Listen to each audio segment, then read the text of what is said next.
Un mois après la sortie de ChatGPT Voice aux US, le mode vocal avancé est enfin disponible en France. Alors pour rappel, c'est un mode vocal qui permet d'échanger avec ChatGPT avec un temps de latence qui est très faible, une réponse quasi instantanée, il peut même se faire couper la parole, il va changer ses émotions dans la voix, donc c'est hyper intéressant, hyper puissant et c'est utilisable aussi en verrouillant son téléphone. Ça fait plusieurs semaines que j'explore la fonctionnalité en utilisant un VPN. Maintenant, on peut tous accéder à cette fonctionnalité et du coup, je tenais à vous partager des conseils et donner des exemples de cas d'utilisation pertinents pour vous permettre aussi d'exploiter cette fonctionnalité. En plus des conseils et des exemples d'utilisation, l'idée c'était aussi de vous partager dans un contexte professionnel ce qu'on va pouvoir faire avec les agents vocaux par exemple, mais aussi au niveau applicatif des autres cas d'usage à venir. Parce qu'ils ont aussi sorti l'API du mode vocal avancé et sur le marché, c'est la techno la plus avancée de loin. Du coup, je vous montre aussi une comparaison avec ce qui pouvait se faire avant. Pour ceux qui souhaitent progresser un maximum sur ChatGPT au travail, vous pouvez retrouver les détails d'une formation complète en description. Il y a plus de 60 modules, beaucoup d'exemples concrets au travail et bien sûr, vous retrouverez les détails de cette vidéo, les exemples dans ma communauté gratuitement en accès libre. Donc n'hésitez pas à vous inscrire, le lien est aussi dans la description. Alors juste avant de rentrer dans le détail des exemples sur l'application mobile, mais surtout des exemples concrets côté business avec la Real-Time API, que je vous explique après, je tenais à vous partager des conseils sur l'utilisation de l'application mobile, puisque maintenant tous les utilisateurs, même ceux en gratuit, peuvent utiliser le mode vocal avancé. Mais ce qui est hyper intéressant, c'est que vous pouvez personnaliser le mode vocal avancé. Les instructions personnalisées fonctionnent également avec le mode vocal avancé. Concrètement, il y a deux parties intéressantes. La première partie, c'est la partie du contexte, c'est-à-dire que vous partagez des informations à ChatGPT pour qu'il puisse un peu mieux orienter ses réponses. Donc, qu'est-ce que vous faites, quels sont vos objectifs, etc. Assez intéressant. L'autre point qui va surtout être utile dans le mode vocal avancé, c'est les types de réponses que vous souhaitez. Par exemple, en fait, ici, vous pouvez lui demander de répond uniquement en français. Ça pourrait être aussi en anglais, si vous souhaitez travailler vos langues. Ça pourrait être également écoute attentivement jusqu'à ce que je te demande d'intervenir, puisqu'il a tendance à intervenir. En fait, le délai de silence, il est assez court, donc il va rapidement vous couper si vous hésitez, si vous prenez un petit peu de temps pour répondre. Donc ça peut être assez pratique. Et un autre exemple, sinon, ça par exemple répond absolument en un mot et on va faire la démo en live. Donc là, je vais enregistrer et lorsque je vais lancer l'application, vous allez voir qu'il va répondre uniquement en un mot et ça peut être pratique. J'aurais pu mettre plutôt quelques mots. Donc, on va faire la démo en live. Combien il y a d'habitants à Paris? Environ 11 millions. Ok. Comment tu peux m'aider? Conseil. Ok. Donne-moi un conseil. Priorise. Ok. Priorise par rapport à quoi? Objectif. Ok. Bon, c'était un exemple. Là, en fait, c'est pour vous montrer à quel point le modèle respecte quand même les instructions personnalisées. Vous le voyez quand je lui demande parfois, par exemple, combien il y avait d'habitants à Paris, il n'a pas vraiment réussi à respecter. Parce que, bah, ou si je peux lui demander comment il peut m'aider, il a dit conseil. En réalité, souvent, j'ai fait l'expérience, il va directement répondre normalement. Donc, les instructions personnalisées, ça marche et c'est une bonne utilisation. Mais il faut être quand même vigilant puisque ça va guider le modèle, mais c'est très difficile de le contraindre et de le forcer à agir d'une certaine manière. Et un autre exemple d'instruction personnalisée, c'est en fait de l'indiquer d'agir comme un professeur, que je suis son élève, qu'il évalue mes points faibles et il m'aide à progresser, il va m'encourager dans mon apprentissage. Je peux mettre pas mal d'éléments et ce qui est bien du coup, c'est dès que je vais activer le mode vocal avancé, il va être comme ça dans l'écoute et dans ce rôle en fait de tutoring. Donc assez intéressant. Donc voilà, il y a plein de possibilités en fonction de votre utilisation. Deuxième point que je tenais à vous partager, c'est justement un qu'on a un peu vu, c'est l'aspect des garde-fous et des limites du mode vocal avancé. En fait, malheureusement, ces garde-fous, ils sont assez nombreux sur le mode vocal avancé, surtout là au début. Et du coup, c'est difficile de contourner un petit peu. Par exemple, on va prendre un exemple. Ok, est-ce que tu peux chanter la Marseillaise? Désolé, mais je ne peux pas chanter ou réciter des chansons. Ok, tu peux pas chanter, ça c'est sûr, mais peut-être que tu peux essayer de reproduire euh, un peu le même rythme que ce que je pourrais retrouver au début d'un stade, au début d'un match de foot entre la France et l'Argentine en finale de Coupe du Monde. Est-ce que du coup tu peux euh, essayer de me mettre dans la même ambiance en récitant un petit peu l'hymne national avec en rythme. Je comprends l'enthousiasme, mais je ne peux pas reproduire de chansons, d'hymnes ou de rythmes musicaux. Ouais, donc en fait, comme vous pouvez le voir, c'est assez compliqué. Alors là, c'est un cas très particulier qui est l'aspect de chanson, de chanter. Euh, Souvent, quand on va reformuler, quand on va être dans un jeu de rôle, il y a la possibilité quand même de passer les barrières les plus basiques, on va dire. Maintenant, pour basculer, vous partagez juste deux petits exemples que j'utilise avec l'app mobile. Après, on va rapidement passer sur la Real-Time API et justement ce qu'on peut faire côté applicatif. Là, l'idée, c'était de vous partager, par exemple, une situation, un peu de coaching, de brainstorming. Ok, on est une entreprise, on vend à des particuliers des panneaux solaires et on a un taux de no-show actuellement d'environ 10% sur nos rendez-vous. Je cherche à savoir déjà si c'est le bon ordre de grandeur et comment réduire au maximum ce taux de no-show, sachant que ce sont des prospects qui prennent rendez-vous pour avoir plus d'informations et installer les panneaux solaires chez eux. Bien sûr, voici quelques idées pour diminuer le taux de no-show. Rappel automatique. Utilise des SMS ou des Ok, emails. ok. J'ai oublié de te préciser. En fait, on envoie automatiquement des emails et des SMS dès la prise de rendez-vous. Donne-moi plutôt des astuces un petit peu auxquelles on pense pas forcément, des petits un peu hacks que je pourrais avoir pour pour réduire au maximum le taux de no-show. Liste-moi directement les différentes propositions. Bien sûr, voici quelques astuces. 1. Appel de confirmation personnalisé. Faire un appel personnalisé la veille du rendez-vous peut renforcer l'engagement du client. 2. Envoyer du contenu éducatif. Partage du contenu sur les avantages des panneaux solaires et des témoignages clients pour maintenir l'intérêt. 3. Offrir des incitations. Proposer un petit cadeau ou un bonus pour les clients qui honorent leur rendez-vous. Les annulations de... Ok. En fait, là, ce qui est bien, c'est qu'on, ça peut être très utile dans le cadre de brainstorming, de coaching, si on n'a pas l'occasion d'échanger, de faire des réunions pour essayer de résoudre un problème que l'on a en interne. Ce qui est bien, c'est que, en fait, ça nous donne pas mal d'idées assez rapidement, tout en restant sur de l'audio. Donc, il y a cette fluidité d'information, de conversation qui est très pratique. Vous pouvez également l'utiliser et lui demander de ne pas intervenir jusqu'à ce que vous le sollicitez. Pour, par exemple, générer des contenus de réunions, de rendez-vous. Ça, c'est le premier exemple. Le deuxième exemple, en fait, c'est assez basique sur du tutoring. Donc, par exemple, pour évaluer une compétence linguistique, progresser dans une langue, ce qui est bien, c'est que là, par exemple, on va prendre l'exemple de l'anglais. Et je vais lancer un nouveau chat. Ok, je souhaite que tu évalues ma compétence, que tu évalues mes compétences en anglais. Je suis l'apprenant, tu es le professeur, tu vas me guider tout au long de l'évaluation en posant des questions de difficulté croissante pour évaluer un anglais côté business et en me fournissant des retours pour que je puisse m'améliorer. D'accord, Louis. Commençons par quelque chose de simple. Peux-tu me parler de ton rôle actuel et de ce que tu fais dans ton travail au quotidien? Essaye d'utiliser des termes spécifiques à ton domaine. Okay. Hi, I'm Louis. I'm currently recording a video showing new feature, AI feature, um, and I share a lot of content on the internet about AI and how to implement AI in business. Très bien, Louis. Ta présentation est claire et pertinente. Pour pousser un peu plus loin, pourrais-tu me donner un exemple d'une vidéo récente que Ok. Est-ce que déjà tu peux me dire ce que je peux améliorer sur ce que je viens de partager? Bien sûr, tu as bien communiqué le ressenti de ton rôle. Cependant, tu pourrais améliorer ta fluidité en travaillant sur la prononciation de certains mots et en utilisant des phrases de transition pour rendre ton discours plus fluide. Par exemple, au lieu de dire I'm currently recording a video doing new features, tu pourrais dire I'm currently recording a video showcasing new AI features. Cela rendrait ta phrase plus naturelle en anglais. Ça, c'était un exemple et franchement sur la partie de l'approche linguistique et pour améliorer ses compétences linguistiques, c'est hyper intéressant.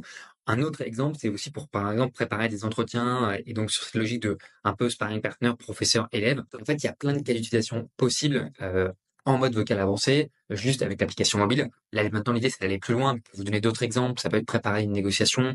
Ça peut être vous entraîner sur la partie un peu commerciale, passer un peu la barrière du standard. C'est-à-dire que quand on appelle, et souvent, on peut tomber sur le standard ou sur une personne qui n'est pas forcément prête à avoir des informations sur notre produit. Donc, en fait, ça nous permet un petit peu de nous entraîner et d'avoir des retours d'une personne sans mobiliser une personne de l'équipe.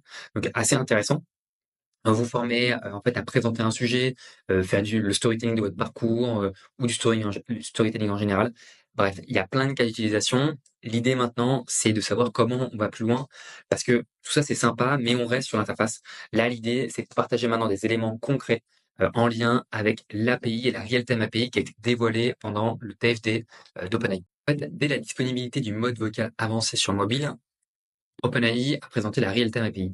La Real-Time API, c'est la même chose que le mode vocal avancé, mais disponible en API. Nous, ce qui nous intéresse, c'est en fait cette vidéo qui a été présentée au DFD. Malheureusement, OpenAI n'a pas pour l'instant sorti cette vidéo officiellement, mais en fait, ce que l'on voit, je vais couper le son, mais c'est une démonstration où la personne parle en fait avec l'agent qui va directement retranscrire. Et ici, on lui demande en fait d'aller géographiquement dans un lieu, de ici sélectionner, de trouver des restaurants autour. Et en fait, ce qui est bien, c'est que en live, en fait, on voit l'interface qui s'actualise, les changements. Donc là, par exemple, il a trouvé le lieu, et on va avancer un petit peu plus loin. En fait, ce que l'on a, c'est que ici, l'assistant va être capable d'identifier des restaurants sur la base de la demande de l'utilisateur, qui est faite par ici un Français qui s'appelle Romain justement qui travaille chez OpenAI, qui n'est pas son nom en tête. Et du coup là, on voit en live cette démo, le fait qu'il y a trois euh, trois options. Et en fait, l'idée, c'est que euh, Romain vient de demander à l'instant à l'assistant de faire une commande pour Ilan Strawberries de moins de 1 500 $. Là, ce qu'on va voir en fait en live, ce qui se passe, c'est qu'il y a cette personne qui arrive sur scène et qui va recevoir un appel directement, en fait, qui va envoyer le l'appel. Je vais vous montrer comment ça a été réalisé exactement. Du coup, en live, cette personne va décrocher, va échanger avec l'agent vocal. Donc là, ce qu'il faut se rendre compte, c'est qu'il y avait un échange entre l'utilisateur et l'assistant vocal qui est sur la plateforme, et maintenant l'assistant vocal qui réalise une action, qui va échanger avec une autre personne et qui va placer la commande en live. Donc on voit le transcript ici, donc on a les deux, le transcript à gauche et le transcript à droite, et donc c'est hyper intéressant. Pourquoi en fait c'est si bluffant? Donc là on voit tout le détail, il est en train de faire la commande, etc. C'est assez impressionnant. Pourquoi en fait c'est si puissant? Ce qui est si puissant, c'est que ce qu'il faut avoir en tête, c'est que pour en fait, avoir un agent vocal, il y a normalement 3 étapes. C'est-à-dire que moi, je suis au téléphone, je vais parler et dire, par exemple: «J'aime le sport». Il y a une étape de speech to text, c'est-à-dire qu'on va transposer ma voix en du texte. En général, on utilise un outil en particulier qui s'appelle DeepGram pour faire cette transcription. Il y en a d'autres qui existent, et après on va envoyer ça à un LLM, donc à un modèle de langage comme du coup Claude d'Anthropic, GPT d'OpenAI, Mistral, et cetera. Le modèle va générer une réponse. OK, moi aussi je comprends que j'aime le sport, j'adore le foot aussi, très bien. On va générer du coup, depuis ce texte, une voix. C'est l'étape du text to speech. Ces 3 étapes sont nécessaires pour générer un audio avec Eleven Labs, par exemple, qui est un outil de génération d'audio, et on va envoyer la réponse. Ensuite, c'est comme ça que j'entends, j'adore le foot aussi.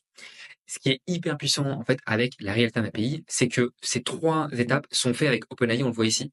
J'ai mis ici OpenAI, OpenAI et OpenAI. Du coup, il y a un seul appel API. Un appel API, pour rappel, c'est en fait le fait de pouvoir directement exécuter une tâche sans passer par l'interface, et de communiquer avec plusieurs applications. Dans le cas de la démo ici, en fait, ce qui s'est passé, c'est qu'ils ont connecté l'API avec Twilio. Twilio, c'est un opérateur en fait téléphonique qui permet du coup de passer des appels. Et donc concrètement, ce qui se passe, c'est que par exemple, moi, si j'appelle sur un numéro qui est stocké et hébergé sur Twilio, ça pourrait directement appeler la Real-Time API, qui a un agent vocal qui va me renvoyer la réponse et avec qui je peux discuter. Concrètement, en fait, l'assistant, c'est qu'il va stocker toutes les conversations dans un thread, un peu similaire aux assistants API pour ceux qui connaissent. J'avais fait une vidéo pour trouver en haut à droite sur le sujet, et qui va du coup générer des réponses, et toutes les réponses sont stockées. On a un transcript est affiché au fur et à mesure. Et donc, on n'a pas besoin d'utiliser des API externes pour avoir ce transcript. C'est un gain absolument énorme. Et en fait, nous, directement, aujourd'hui, on peut déjà aller sur le playground, plateforme.openai.com, et reproduire cette démo. Concrètement, c'est que, en fait, ici, je peux générer des instructions. Il y a déjà des instructions. Donc, je vais cliquer et générer des instructions. Par exemple, tu es un agent vocal de support. Ça va me générer mes instructions et je vais pouvoir paramétrer la voix. Des éléments, il y a 3 éléments qui sont ici intéressants. C'est ici, c'est la partie, le premier, c'est la partie seuil, c'est-à-dire à quel point l'outil va détecter du son. Plus, en fait, je mets le seuil haut, plus un petit bruit en fond va être pris en compte et va être retranscrit du coup et partagé au modèle. Ici, le prefix padding, on va plutôt jouer sur la durée en fait de l'audio. Si je vais dire des OK, des A, en fait, il y a un petit peu des interjections. Est-ce que la question, c'est est-ce que je le partage au modèle ou pas? Jusqu'à quelle longueur en termes de temps je vais partager cette information au modèle, ce qui va du coup ralentir et potentiellement créer de la latence. Ça, c'est un paramètre que vous pouvez jouer. Et le dernier point, c'est en fait la durée de silence. Actuellement, sur le mode vocal avancé, elle est assez faible, dans le sens où il y a moins d'une seconde de silence et tout de suite, le modèle va parler. Ça peut être un peu frustrant, un peu embêtant. Du coup, voilà, tout ça, c'est possible de régler ces différents paramètres. Je vais pas revenir sur les informations, les configurations sur le modèle. J'en parle dans d'autres vidéos, mais voilà, sur la partie température max token. Mais ce dont je voulais vous parler, c'est la partie fonction. Et donc, en fait, ici, je peux générer une fonction qui est, par exemple, euh, lancer un appel téléphonique en utilisant Twilio. Donc là, ça va générer un schéma qui est pas correct, mais qui va être un petit peu dans le même état d'esprit. Le nom, c'est faire un appel. Lancer un appel téléphonique, c'est la description. Et qu'est-ce que je lui envoie comme propriété? Qu'est-ce que le modèle va devoir lui envoyer? Numéro de téléphone du destinataire incluant l'indicatif pays, le numéro de téléphone Twilio, l'identifiant du compte Twilio pour se connecter, etc. Et d'autres informations qu'il a mis par défaut.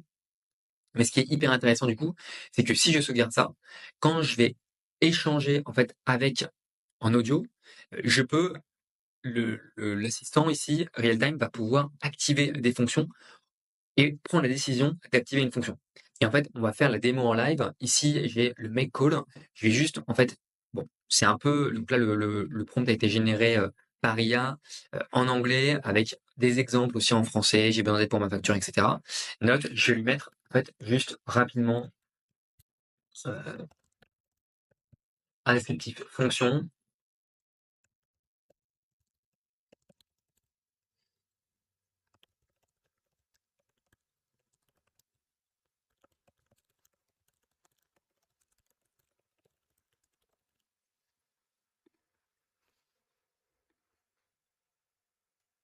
J'ai besoin d'aide pour la facture. Bien sûr. Pouvez-vous me dire précisément qu'est-ce qui ne va pas avec votre facture? Donc là, en fait, ce qu'on a, c'est que on a du coup la fonction qui a été déclenchée, puisque bon, là, j'ai juste dit déclenche la fonction make call si la personne a besoin d'aide pour la facture. En réalité, il faut donner un peu plus de contexte et on va récupérer des informations pour. Là, il n'y a pas de paramètres qui ont été envoyés. En réalité, il fallait que je donne un peu plus d'informations. Mais vous voyez, en fait, le principe, c'est ce qu'on fait OpenAI ici dans cette démo. C'est-à-dire quand la personne a indiqué de vouloir appeler ce restaurant, elle a récupéré les informations sur le restaurant, numéro de téléphone, etc. Elle a envoyé à Twilio les informations pour déclencher l'appel, etc. Et ensuite, c'est un peu similaire à ce schéma, c'est-à-dire qu'avec Twilio, il y a directement l'agent qui a été, la Real-Time API qui a été mobilisée. La grosse puissance en fait de ce que l'on retrouve sur la Real-Time API, il y a 2 points à garder en tête, c'est le temps de latence qui est vachement réduit et c'est la partie émotion. Ça fait penser un peu à une startup qui s'appelle Hume.ai qui, est capable en fait d'identifier des émotions.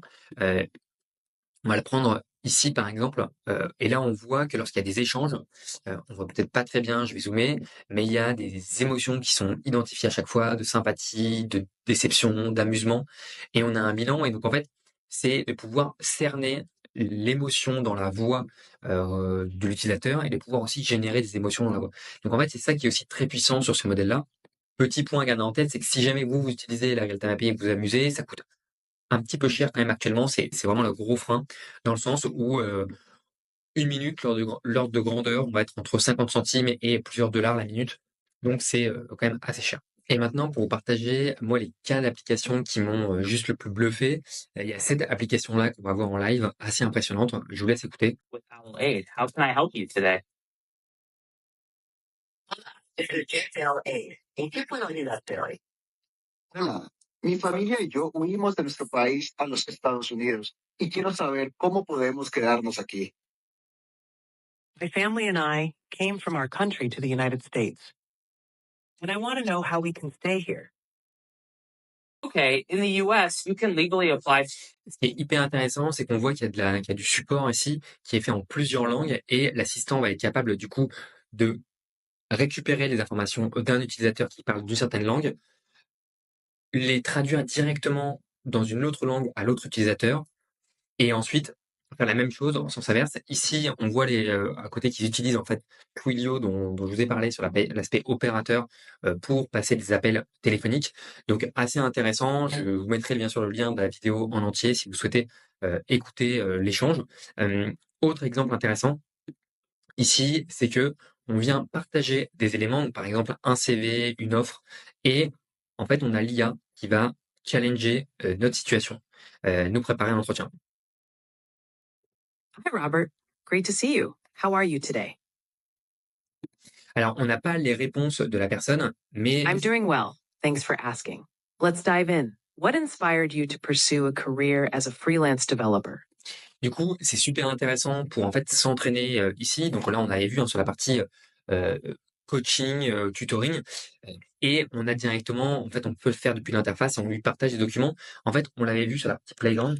L'autre exemple, euh, Hey there. How's it going? What can I help you with today?